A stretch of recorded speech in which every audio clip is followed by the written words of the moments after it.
Chapter 28. So, in the last chapter, they were sleeping in the graveyard and there were boys like sneaking around, and they ended up getting scared because they thought they saw ghosts. But when in reality, it was just Adarul, Mutu, Viji, and Ruruku. And then Ruruku, not knowing she was doing it, kept going, hungry. And the boys thought it was a ghost and they ran out scared for their lives. Pretty funny part, even though it wasn't. Ruruku didn't mean it to be funny. Okay. So, chapter 28 is Diwali Dusk. That morning, you know what? Before I read, I want to show you Diwali. Diwali is a festival. Diwali starts Saturday, November 14th. It's the Hindu festival of lights.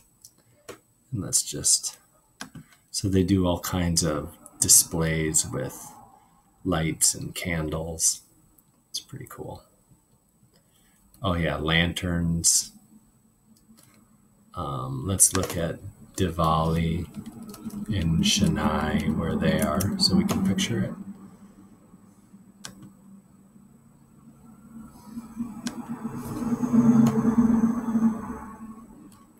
So it looks like these images are coming from streets in Chennai. There's fireworks.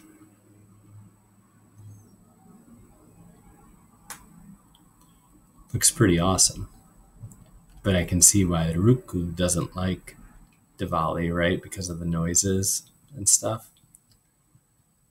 Okay. So, chapter 28, Diwali Dusk. That morning, the three of us brushed our teeth using neem twigs, like Amma said people had done in the old days. The twigs were bitter, so you refused to use them. Plus, you were busy sneezing. Diwali is today and tomorrow, Adarul said, so shops won't be open. No point trying to search for a new waste mart man, but we should still try to collect as much as we can, so we'll have a lot to sell by the day after tomorrow.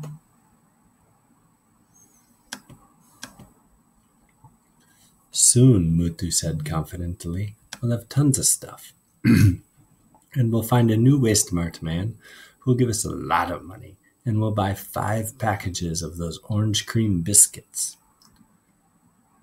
Orange uncle, you said. An uncle who is an orange? Mutu said. Can we nibble on him? It'll make a nice change from bananas. I explained about the gardener who'd thrown an orange at us. Let's try our luck there, I suggested. At least if he chases us away again, we might get another orange. Any policemen there? Mutu wanted to know. Or a watchman? No, but it was a rich neighborhood. So maybe they'll pay more for Ruruku's necklaces. Or maybe they got rich by being stingier, so they'll pay less, Mutu said. The gardener was weeding a flower bed. He glanced up as though he could feel my eyes on him. I see your back. He wiped his sweaty brow. And you found the work. Apparently, one look at Arul's sack, not to mention our filthy clothes, showed him we were in the rag-picking business. Because he said, wait, I'll get you some bottles. He disappeared around the back of the house and reappeared, carrying a few glass bottles. He was dropping them into Arul's sack when the rich girl bounded out of the house and flounced over to us in her frilly dress. Prava, Prava, you'll get wet. Her mother followed her out, unfurling an umbrella. Your clothes are so dirty. Admiration and shock mixed together in Prava's voice. My mummy would never let me get so dirty. So they're at that rich people's house going to talk to the gardener. And like the little girl that lives there ran out and she came out to the sidewalk to talk to them. And she's like, "You're so dirty." Kuti jumped up and licked her hands. "Mommy, Mommy, he's such a friendly doggy," Prava said. "Please, can I have him?"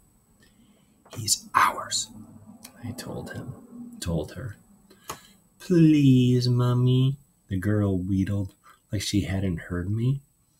Did she think poor, low-caste kids like us didn't even count? "Ugh, rich kids," Arul muttered. "Think they can have anything they want." Kuti shook raindrops off his coat, splattering the mother's sari. She didn't seem to mind. She stooped down to pet him, although she murmured, "We probably shouldn't pet stray dogs." "But he can't be dangerous if he's with these children." Kuti seemed to have taken an instant liking to Prava and her mother, who was now looking Kuti over, thoroughly examining his eyes and even his teeth. "Skinny, but a healthy coat," she said. "Though he'd probably run away if we did buy him." "He's not for sale," I said. "He won't run away, Mummy." The girl stroked Kuti's muzzle. "I'll brush his coat so it shines like silk and—" "Kuti, come here." I didn't need to make friends with the silly rich girl. Neither did he. Now! To my satisfaction, Kuti obeyed at once, wagging his tail. "I know you said he wasn't for sale, but as Prava's taken a liking to him," the mother gave me a hesitant smile, "would you consider parting with him for, say, 2,000 rupees? 2,000 rupees? Blah. My head spun just trying to think of that number, with 3 beautiful fat zeros behind it. Not that it mattered. I told you, he wasn't for sale. Are you sure? The mother said. Very, I said. Probably for the best, the mother said. Mummy, you could vaccinate him. Prava wheedled again. Please, may I get him some food? The mother glanced at me. Okay, I said. I couldn't deprive Kuti of the chances to taste rich people's food. The girl scampered back to the house, raindrops dotting her hair like silver beads. You had to have a store of warm, dry clothes to not mind getting so wet. We just went shopping for new Diwali clothes. The mother gazed at you as you wiped your runny nose on your torn sleeve. May I offer you some old clothes and sweets? Yes, ma'am, Mutu exclaimed before I even had a chance to reply. We don't need charity, I glared at him. Please accept it as payment for your work, the mother said. Without your help recycling waste, our environment would be much filthier. Stunned into silence, I stared at her. I had never thought of our job as helpful, let alone worthy of payment from rich people. For the first time ever, I felt proud of the work we did. I'd have liked her better if she hadn't added, and if you change your mind about your dog, let us know.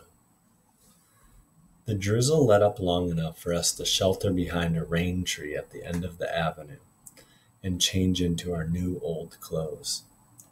You picked out a red and green skirt. Seeing you dressed in that bright outfit made my mood brighten. Prava's mother had also given us a raincoat, which I made you wear when the rain began again. I was worried to hear you sniffling worse than the day before. We walked past knots of people getting ready to set off firecrackers. I wanted to get you back to the graveyard quickly, away from all of this. When he heard the first explosion, Kuti whined and tucked his tail between his legs. But instead of plugging your ears with your fingers and shutting your eyes and cringing, as you used to do whenever firecrackers went off, you handed me your bag of beads and picked up Kuti. You whispered to Kuti and stroked him until he was calmer. You were so focused on his fear, you didn't seem to mind the noise yourself. Chapter 29. God's Worms. That's an interesting title. Overnight it poured, and the graveyard became a swamp. You were coughing in concert with the buzzing hordes of mosquitoes, and we were all slapping and scratching at our skin. Your skin looked the worst.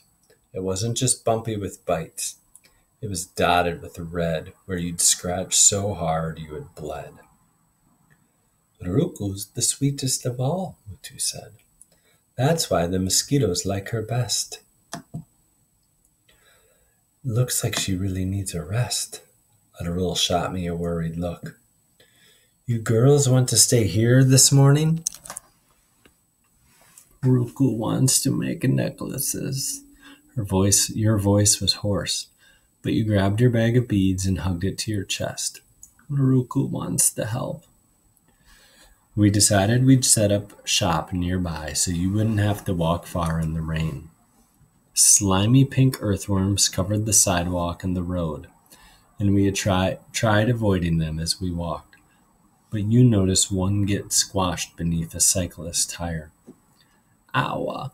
You pointed at it and rubbed your arm like you had been hurt. Yes, I said, but it's just a worm. You looked at another squashed worm on the sidewalk. Pavoom! You laid it gently on your outstretched palm. Shee, Mutu said. Put that down, Ruku. Kuti nosed your elbow, trying to cheer you up. You pointed at the muddy earth surrounding a tree whose trunk had busted right through the sidewalk. Look, Viji. Yes, those worms are alive, Ruku. Not dead, you remarked. Yes, I said. They are better off there in the mud, for sure. Pavoom, you repeated. That worm's dead, Ruku, I tried to explain. Death was one of those things like money that I wasn't sure how well you understood. It's never going to move again. Ever.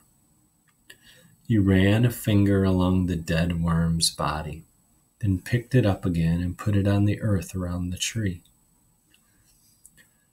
I think Ruku's hoping they'll come back to life if she puts them on the earth, Adarul said. After all, the dead ones are only on the road or the sidewalk.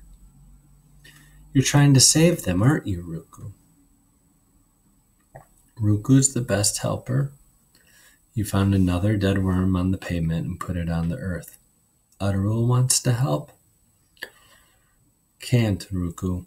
He bit his lip and let a lifeless worm dangle between his fingers before he dropped it on the wet earth. They're dead, gone. You can't bring them to life. None of us can. You pouted, but refused to stop, transporting a third worm from the gray concrete onto the grassy earth.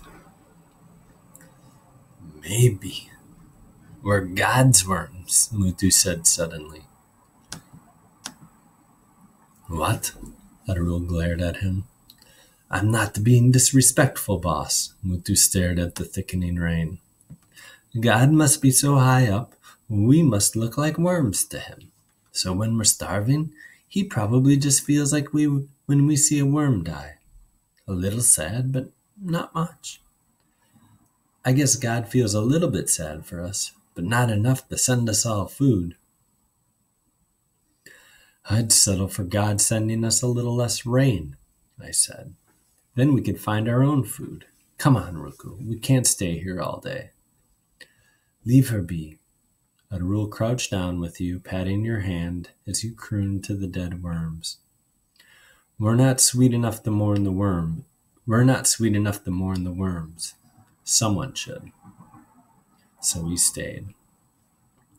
A bus careered past and sprayed us with a fountain of rust-brown puddle water, drenching us. My blouse was plastered to my skin. Your new skirt was sopping wet below the raincoat that stretched only to your knees. You were shivering and coughing, but you started stringing beads while we sang out, "Bead necklaces, pretty bead necklaces." For the first time ever, a few beads rolled off your tired fingers. But you didn't stop until every last bead was gone.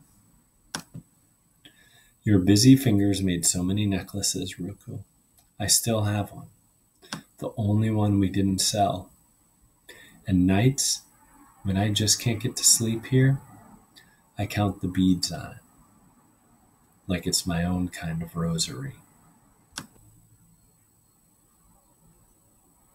So, for today's question, just a simple one. During the last few chapters, it has been the rainy season. What are you noticing about Ruku? What are you feeling and why? So basically, I think the author's been giving us a lot of clues about something that's happening with Ruku. What are you noticing? What has the author been telling us about her? And how are you feeling about that? It's connected to the weather. She's been sneezing, all that stuff. Like, what are you noticing? What kind of things is the author telling you? And how are you feeling about that information? Okay, good luck.